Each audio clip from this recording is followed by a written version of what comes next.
Manuela Pokosi Koulibaly, c'est la chronique du jeudi.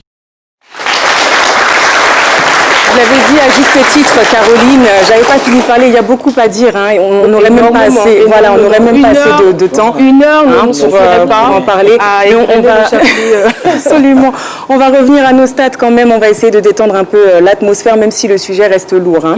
Donc en termes de statistiques au niveau mondial, il se commet 685 viols par jour dans le monde, soit 250 000 viols par an, un quart de million de viols. Les pays les plus touchés sont les États-Unis, avec environ, je vais arrondir, 85 000 cas par jour, l'Afrique du Sud, avec 66 000 viols par jour, et l'Inde, avec 22 000 viols par jour. Alors, en parlant de viol, je ne peux m'empêcher d'évoquer et de penser au docteur Denis Mukwege, que je suis sûre que la plupart d'entre vous connaissent. Le docteur Denis Mukwege est surnommé l'homme qui répare les femmes. C'est un gynécologue congolais qui a reçu le prix Nobel d'ailleurs de la paix pour le combat qu'il mène avec son association, sa fondation Panzi, pour réparer ces femmes et pour donner finalement une seconde vie après la mort, entre guillemets, j'ai envie de dire, de ces femmes-là. Donc pensée émue pour le docteur Denis Mukwege. Et puis je voulais quand même mettre une petite note positive aussi dans tout ce drame, c'est qu'il y a quelques progrès. Alors ils sont minimes, c'est vrai, hein, aussi minimes soit-il, il faut quand même en parler, il y a quelques progrès sur le continent. En décembre 2019, par exemple, le Sénégal a criminalisé pour la première fois le viol, la Côte d'Ivoire aussi. En avril 2020, c'est le Soudan qui emboîtait le pas et qui criminalisait l'excision qui est considérée par certains comme une agression sexuelle, par d'autres comme un viol. Donc ça aussi, c'est une petite avancée.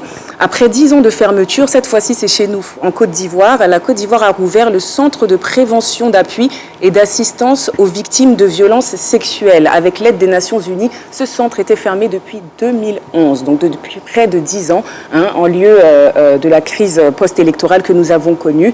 Et c'est signe que petit à petit, même si les viols se perpétuent et continuent, les langues se délient. La justice tend l'oreille aussi petit à petit, parce qu'avant, certaines histoires, certaines affaires n'arrivaient même pas aux oreilles de la justice. Et c'est signe, je l'espère en tout cas, qu'un jour, le viol ne rimera plus avec impunité.